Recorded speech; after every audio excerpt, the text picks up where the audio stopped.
This is the wrinkled, sagging skin of Howard Stern, who is such a dumb, incredibly stupid man. You know, I'll give him credit. He has made many tens of millions of dollars, and he invented Lord of the Gay Anal Ring Toss, but he is a truly stupid man. Stupid, or, as Jim Brewer was talking about, very happily going along. But then again, I don't know. He's happily going along, but there's something else that has gripped him. I don't think that he has left his house. I think he still does his show. He's a shut-in. I think this has brought up some really severe agoraphobia in the guy. He has really taken the whole COVID thing lock, stock, and barrel. But to hell with him. Ultimately, who the hell cares? It makes no sense. It makes no sense, the vitriol here. He goes after Joe Rogan now, which answers my question. Answers my question from from last week when I brought this up. Howard Stern roasts. This is from Mediaite, so they think it's a roasting. Howard Stern roasts Joe Rogan for taking ivermectin instead of cure vaccine. Howard Stern took a shot at Joe Rogan, a guy who he is incredibly jealous of his audience. He doesn't even get half of the people watching or listening to his show that Joe Rogan gets these days. Not whatsoever. It's so pathetic. Such a washed up, wrinkly bastard. Howard Stern took a shot at Joe Rogan for crediting ivermectin for his recovery from the coronavirus when he could have just gotten a vaccine instead. The Shock Jock radio host spoke to his co-host, Robin. And he didn't. And now he has natural immunity.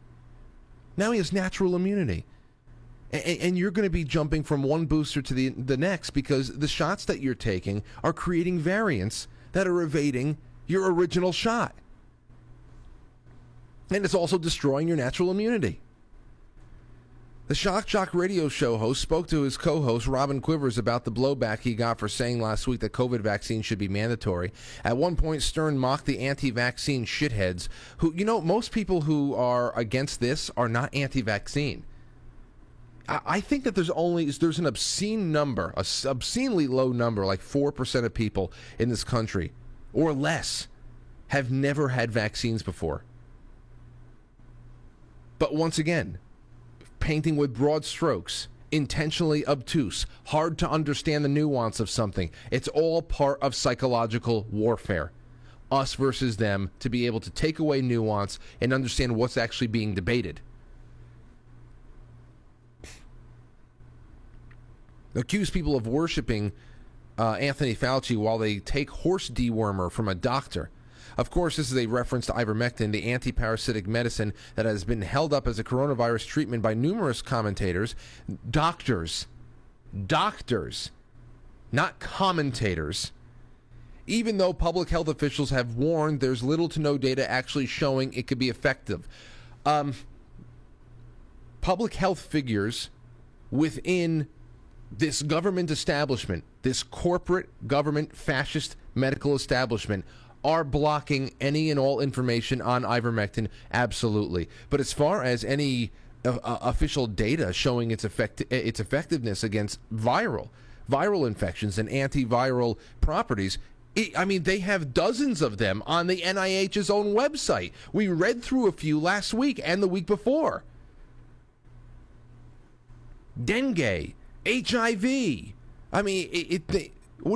It's all there.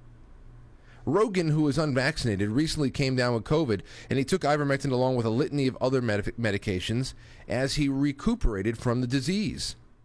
Upon his recovery, Rogan lashed out at CNN and other critics who called out his promotion of unproven COVID remedy. This was noticed by Stern, who remarked that Rogan couldn't have also gotten a vaccine, which Stern heralded as a cure. Stern is such a fucking dumb... That's a dumbass there.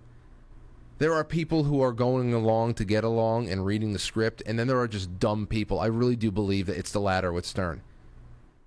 Because even the people who are out there selling this are saying it's not a cure. It's not a cure. I heard Joe Rogan was saying, "What are you busting my balls for? I took a horse dewormer, and a doctor gave it to me." He didn't say I took a horse dewormer. He took a safer than aspirin medication that has been approved for human use since 1987 and has since won a Nobel Peace Prize for its effectiveness, as it's been prescribed over 4 billion times around the world since. But he's all in on it. And it gets worse around the world. I mean, here is everybody learned about this. The woman who wanted Chicago Hospital to treat her COVID-19 with ivermectin dies. Obviously, she didn't get it. A Jefferson Park woman who demanded the Chicago Hospital treat her COVID-19 diagnosis with controversial drug has died. Veronica Wolski, 64, who was hospitalized 2 weeks ago, died early Monday at Amida Resurrection Health Medical Center, according to the Cook County Medical Examiner. Wolski, a popular QAnon advocate, known for displaying banners about anti-vaccine conspiracy theories, became a center of attention last week after complaining that the medical center would not treat her with ivermectin as she contracted COVID-19. Yeah, well, she got the standard protocol, and I guess this is a success. She's dead. Because now there's one more death they can add to the pile of 600,000 plus that I told you last year is going to be as hard to question as it's impossible to deny the Holocaust. I said, if you anything, and at that point it was only 500,000. At that point it was only 500,000. I said, this is going to, being able to talk about this as where they got this number from is going to be akin to Holocaust denial in very short order. Very short order.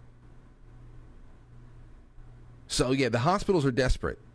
They're desperate because it's clear now that American hospitals and government corporate medical establishment are not going to allow anyone to be nursed back into good health unless they are using therapies that are administered to promote the party line on vaccination and ventilators.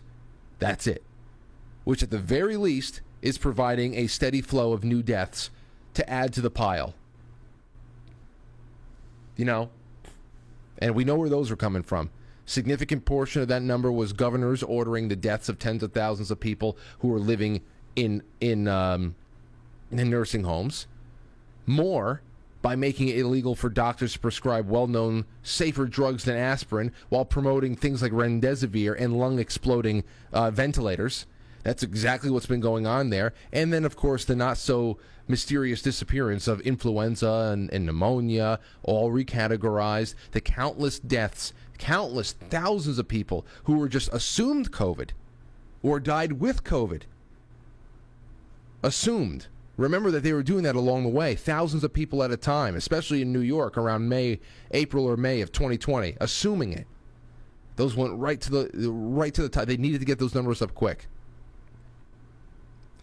But this is just something different now.